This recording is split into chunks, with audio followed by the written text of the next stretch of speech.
Hello అందరికీ welcome to Mahathi tailoring. నేనైతే ఒక పొడుపు కథ అడుగుతాను, మీకు తెలిస్తే కామెంట్ చేసి చెప్పండి. కడుపు నిండగానే లేచి నిలబడుతుంది, ఏంటది?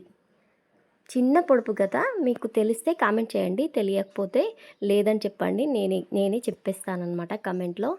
సో చూడండి, ఇప్పుడైతే నేను బ్లౌజ్ హ్యాండ్స్ అనేటివి లైనింగ్ పీస్కి అటాచ్ చేసేసి కుట్టేస్తున్నాను.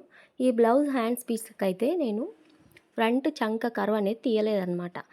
సో ఫ్రంట్ చంక కర్వ్ తీయకుండా ముందే మనము హ్యాండ్స్కి 2 సైడ్స్ కర్వ్ తింపేస్తే లైనింగ్ పీస్ అటాచ్ చేసేటప్పుడు కన్ఫ్యూజ్డ్గా ఉంటుందన్నమాట కొత్తగా నేర్చుకునే వాళ్ళకి. సో ఇలా ట్రై చేసి చూడండి, చాలా ఈజీగా ఉంటుంది.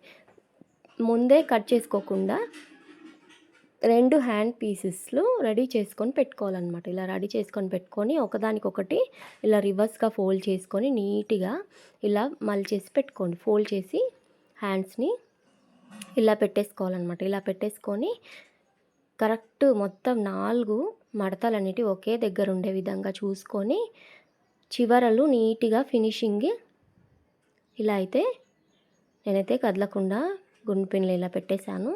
ఇలా చివరలు నీట్గా ఫినిషింగ్ కట్ చేసేసి ఇప్పుడు ఇక్కడ టక్స్ పెట్టుకోవాలి. మనము చంక కర్వ్ తీసేటప్పుడు ఇలా నీట్గా తీసుకోవాలన్నమాట. చూడండి. Thank you for watching. Comment చేసి చెప్పండి పొడుపు కథకు.